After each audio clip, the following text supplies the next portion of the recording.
할렐루야, 성도 여러분 평안하십니까? 두 친구 운동 말씀과 친구 되기 시간이 돌아왔습니다.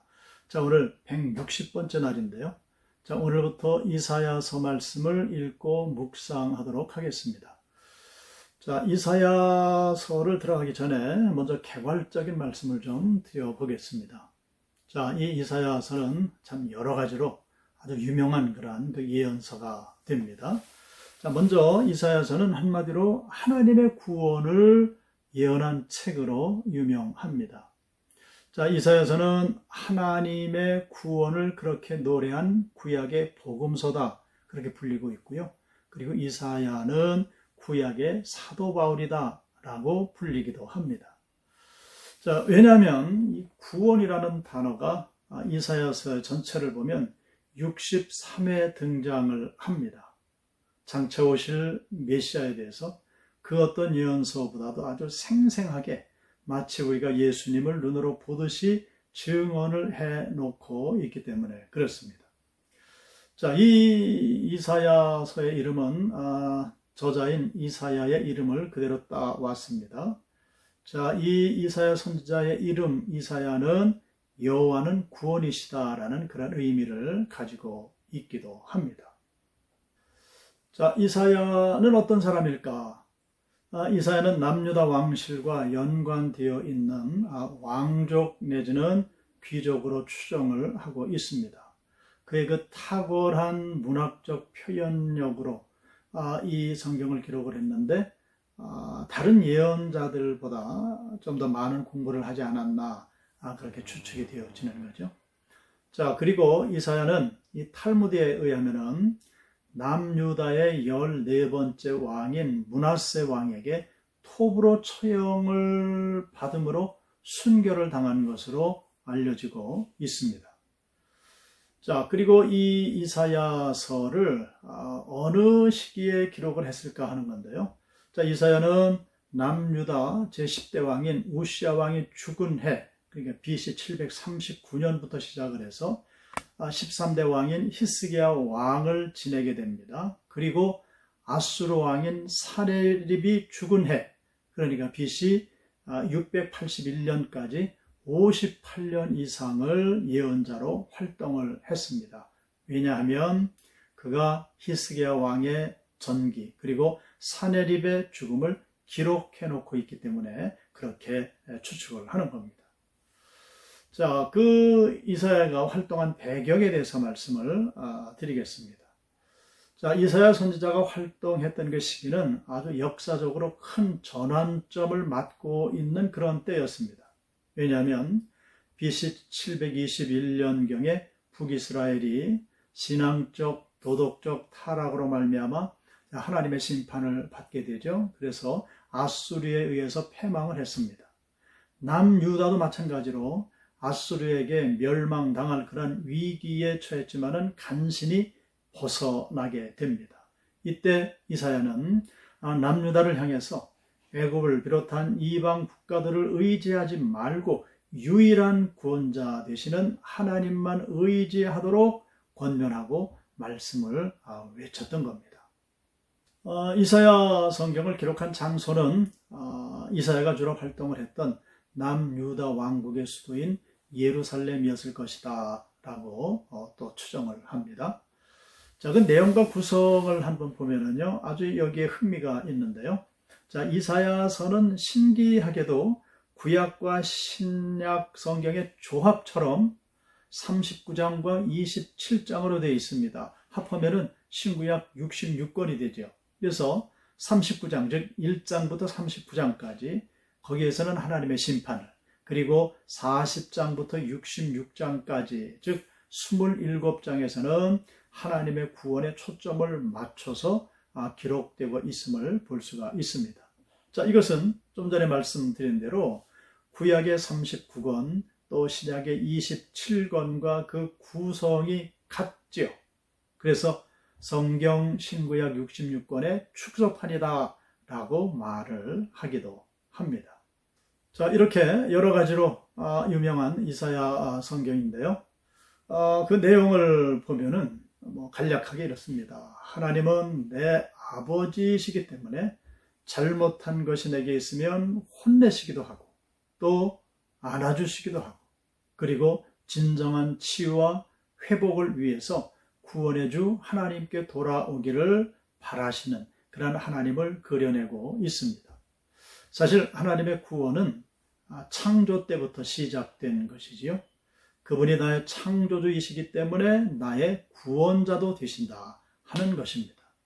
내가 범죄하고 나서 구원을 고민하기 시작하는 것이 아니라는 거죠. 하나님이 내 하나님이시고 내가 그분의 자녀인 이후로 언제든지 하나님은 날 구원하시려는 가장 강한 그런 열망을 가지고 계신 분이라. 이런 내용들을 이사야를 통해서 우리가 깨닫게 됩니다.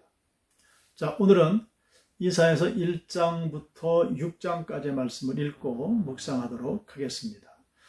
각 장의 제목을 이제 말씀을 드릴 거고요. 그 내용을 간략하게 요약해서 또한 말씀을 드리도록 하겠습니다. 좀 전에 말씀드린 대로 1장부터 39장까지는 유다와 그리고 북이스라엘 그리고 열방에 대한 하나님의 심판이 선포되어 있는 그런 내용입니다. 그 중에서 오늘 우리가 읽을 1장부터 6장까지는 남유다의 심판에 대한 말씀이고요. 특별히 6장은 우리가 잘 아는 대로 소명장으로 불리지요. 즉 이사야가 하나님의 부르심을 받는, 소명을 받는 그런 내용으로 아주 유명한 성경입니다. 자, 먼저 1장을 보겠습니다. 1장의 제목을 붙인다면 너희가 내 앞에 보이려 오나니 그러나 너희는 내 마당만 밟을 뿐이다 하는 내용이 1장의 제목이 되겠습니다. 자, 이사야는 하나님이 예언의 말씀을 백성들이 듣지 않을 때 하늘과 땅이 증인이 되어달라고 외치고 있습니다. 여호와께서는 이스라엘 백성들을 자기 자식처럼 양육했지만은 그 백성들은 하나님을 거역하기만 한다는 거죠. 소돔과 고모라처럼 타락한 이스라엘 백성을 향해서 이사야는 외치고 있는 겁니다. 하나님은 죄 지은 백성을 심판하신다 하는 겁니다.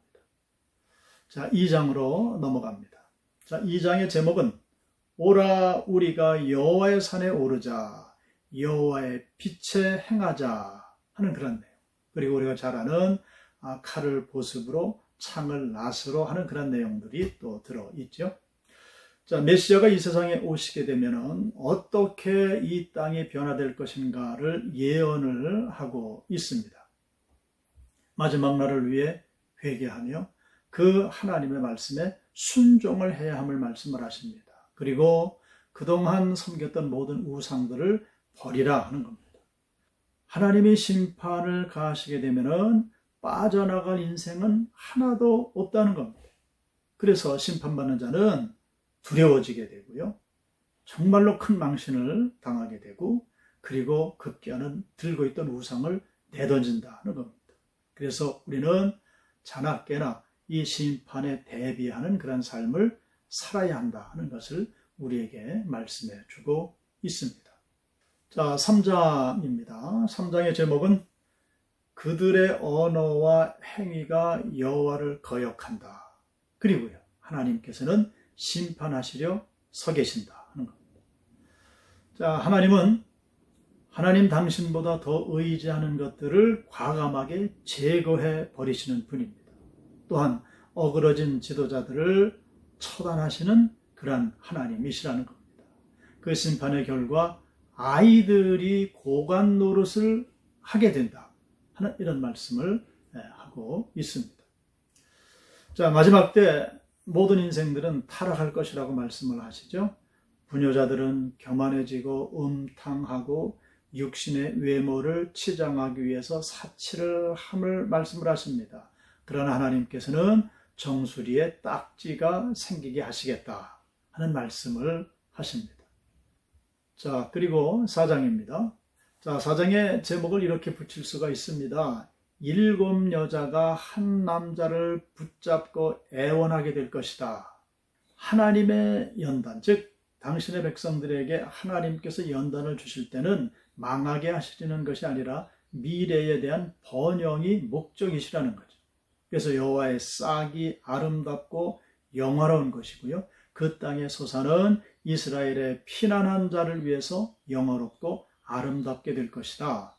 또한 시온에 남아있는 자, 예루살렘에 머물러 있는 자, 곧 예루살렘 안에 생존한 자 중에 기록된 모든 사람은 거룩하다 칭함을 받을 것이다 라고 선언을 하십니다.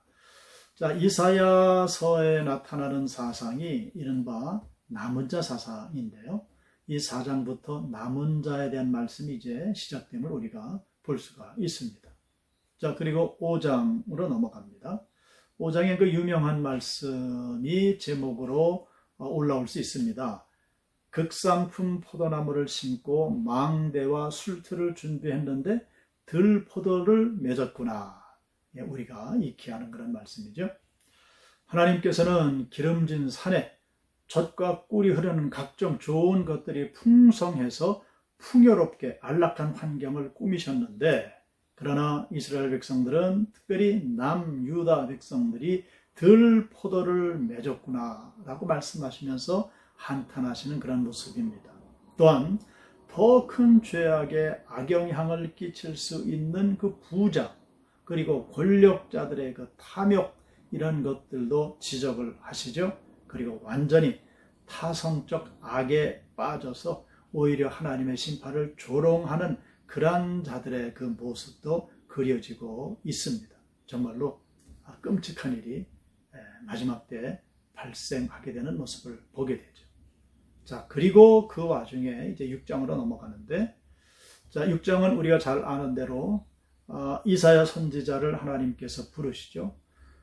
내가 누구를 보내며 누가 우리를 위하여 갈꼬 하시는 그 하나님의 음성을 우리가 잘 압니다.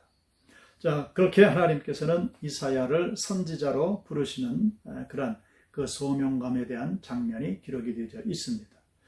주께서 누구를 보내며 누가 우리를 위하여 갈꼬 하실 때에 이사야는 그 모든 악한 상황 가운데도 나서지요. 나를 보내소서라고 하나님 앞에 말씀을 이제 드릴 때에 그 이사야의 모든 죄를 사함받게 하시죠. 그리고 철저한 소명의식을 허락해 주셔서 그가 모든 고난을 무릅쓰고 주님의 구원하심, 또한 회개에 대한 촉구, 또한 경계의 모든 말씀들을 선포하며 그의 예언자직을 감당해내는 귀한 모습을 이제 이후로 우리가 볼 수가 있습니다. 자, 성도 여러분, 오늘 1장부터 6장까지 남유다에 대한 하나님의 경고의 말씀을 우리가 봤고요. 그리고 예언자 이사야를 부르셔서 그에게 사명을 맡기시는 그런 장면을 우리가 목격하게 됐습니다. 오늘 우리가 사는 세상을 이 말씀을 통해 다시금 들여다보지 않을 수가 없습니다. 우리가 늘 영적으로 깨어서 하나님의 말씀에 귀 기울여 그 말씀에 순종하고, 그리고 하나님 구원하심에 귀한 그 말씀들을 저 세상을 향해 선포함으로 많은 이들이 예수 믿어 구원받는 올바른 길을 걸어가는 이 사회와 이 땅이 주님의 이름으로 변화되어지는 그런 역사가 일어났으면 참 좋겠습니다. 기도하겠습니다. 살아계신 아버지 하나님, 남유다를 향하신 그 하나님의 경계 말씀, 그 경고의 말씀, 심판의 말씀을 우리가 받으며 오늘 우리가 살아가는 이 세상을 다시금 바라볼 수 있는 영안을 열어주심을 감사합니다. 그 어려운 지경에 누가 우리를 위하여 갈꼬 하실 때에 이사야 선지자가 내가 여기 있나이다, 나를 보내소서 라고 나섰던 것처럼 우리가 우리를 부르신 그 하나님 앞에 그 사명감으로 무장하게 하여 주시어서 주님, 우리에게 주신 귀한 직분과 사명을 가지고 믿음으로 주님을 따르게 하시고 주님께서 우리에게 맡겨주신 귀한 그 사명을 능히 감당해내서 우리가 살고 있는 이 제주도 땅을 변화시키게 되는, 그리고 이 나라와 민족을 변화시키게 되는 밑거름이 되게 하여 주시옵소서. 예수 그리스도의 이름으로 기도드리옵나이다. 아멘.